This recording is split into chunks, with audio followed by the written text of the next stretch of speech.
안녕하십니까. 둔산동 Q&A 공방 토마스입니다. 이제 가장 많은 질문 중에 하나가 동물과 관련된 분들에게 사자가 이겨요, 호랑이가 이겨요 이렇게 질문하는 분이 많다고 합니다.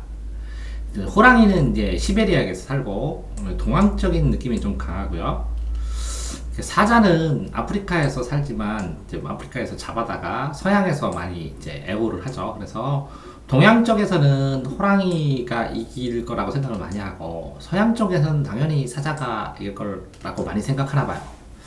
개별적으로는 사자의 능력이 좀 더 우세하다는 분도 있고 호랑이랑 비슷비슷한데 호랑이 덩치가 좀 더 크고 지능도 더 좋다고 하는 분도 있고 그렇습니다. 개별적으로는 이 데이터에 대해서 좀 다르고요. 다만 이제 확실한 거는 이렇게 집단전에는 사자가 유리하고 호랑이는 개별전을 많이 한다고 그러고요. 능력상으로 확실하게 이렇게 차이가 났을 때 표를 부리면 거의 유사한 형태로 드러납니다. 그래서 개체에 따라서 그러니까 개별 개체 사파리 동물원 같은 데 보면 사자가 짱으로 먹기도 하고 어떤 경우에는 호랑이가 짱으로 먹기도 합니다. 그래서 두 개가 번갈아 가면서 나온다고 하더라고요. 자, 보시면 장소상에서 호랑이는 이렇게 산에서 많이 살고 그리고 물속에서 사자는 힘을 못 쓴다고 합니다. 그렇기 때문에 산이나 물에서 싸우면 호랑이가 이기고 들에서 싸우면 이제 사자가 이길 가능성이 크다고 얘기들을 하고요. 사냥 성공률을 보면 산에서 15% 38% 이렇게 기습을 많이 한다고 합니다. 이렇게 호랑이는. 그래서 높은 곳에서 아래로 공격을 하기를 좋아하고 양발을 자유롭게 어느 정도 쓰는데 보통은 기습을 좋아하고 이제 센 것과 부딪히려고 안 한다고 합니다. 근데 전투를 하면 무섭게 몰입을 한다 그러고 기습하고 안 되는 건 피하니까 성공률이 15%에서 38%로 사냥 성공률이 높습니다. 근데 사자는 이제 혼자서는 2.5%밖에 안 된대요. 굉장히 낮죠. 근데 이제 같이 이 사자 이렇게 암사자, 수사자 다른데 11에서 29% 성공률을 가지고 그리고 귤이 관련된 뭐 사자 왕이 되면 도전하고 그러잖아요. 영화 보면 이런 싸움이면 적극적으로 하고 이렇게 싸움꾼이라고 합니다. 그리고 아래에서 위로 강력하게 한 발로 때리는 걸 좋아한다고 하죠. 이렇게 되는데 이제 사자하고 호랑이는 진짜 싸울 이유가 없습니다. 이렇게 부딪힐 지역도 다르고 그죠? 지역도 다르고 그리고 호랑이가 이렇게 싸움에 되면 호랑이가 첫 번째는 회피할 가능성이 있어요. 피해를 보니까 호랑이가 회피할 가능성이 있고 지역도 다르고 그리고 둘이 만나서 싸워야 될 특별한 이유가 없죠.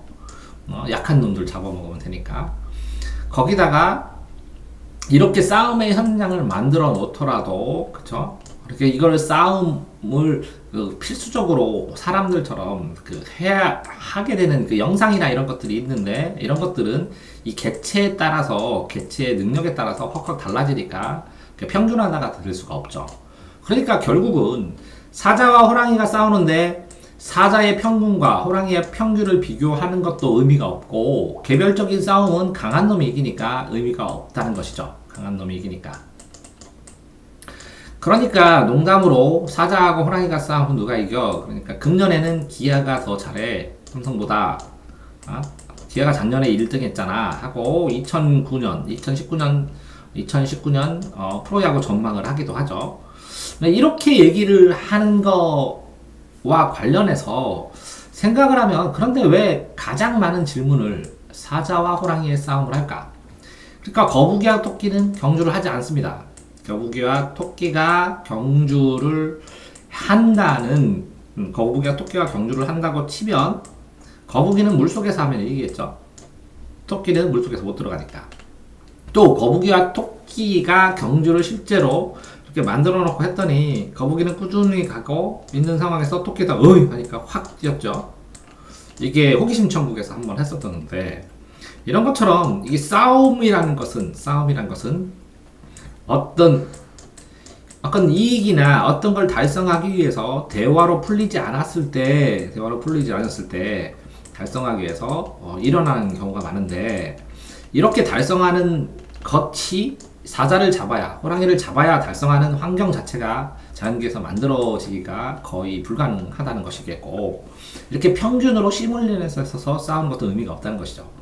그러니까 아, 미국 사람이 잘 싸워, 중국 사람이 잘 싸워, 이렇게 얘기를 했을 때, 이 미국 사람과 중국 사람을 평균을 내는 것도 의미가 없고, 나라로 싸우는 것도 의미가 없고, 그리고 미국 사람과 개인적으로, 미국 사람 한 명과 중국 사람 한 명이 개인적으로 싸우더라도, 이 사람의 능력 차이에 따라서 달라지는 것이지, 어느 한쪽이 일방적으로 민족 자체가 약하거나 그런 건 또 아닐 수도 있잖아요. 그러니까 이 질문을 호기심의 계열에서 질문하는데 뭐 어떤 의미에서는 실익이 없는 단순한 실제 이익이 없는 단순한 호기심일 가능성이 크다는 거죠. 그런데 이렇게 개별이냐 집단이냐 능력차는 어떠냐 어느 장소에서 잘 싸우냐 성공률이 뭐고 왜 성향이 그러냐 무기는 어떻고 실제 상황들은 어떠냐 라는 것을 이렇게 분류해서 구분해 보는 것은 그럼 나름 의미가 있다고 생각을 합니다.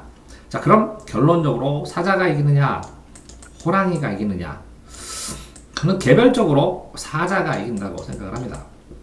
왜 이기냐? 이렇게 싸움이란 것은 어른 싸움이, 애들 싸움이 어른 싸움 되는 것처럼 이거는 개별적인 성향이 강하고 이건 사회적인 성향이 강하니까 분명히 한번 싸움이 시작하면 벌떼같이 사자들이 달려들 것이고 그래서 개인은 사회를 이기지 못하는 상황이 되니까 사자가 이긴다고 말하고 싶습니다. 다만 호랑이가 이기고 싶으면 물에서 싸우든지 1대1 상황을 만들든지 산으로 유인하든지 라는 조건 특정 조건을 만들어서 싸워야 되겠죠. 자, 대전 준산동 Q&A 공방 동아쌤입니다.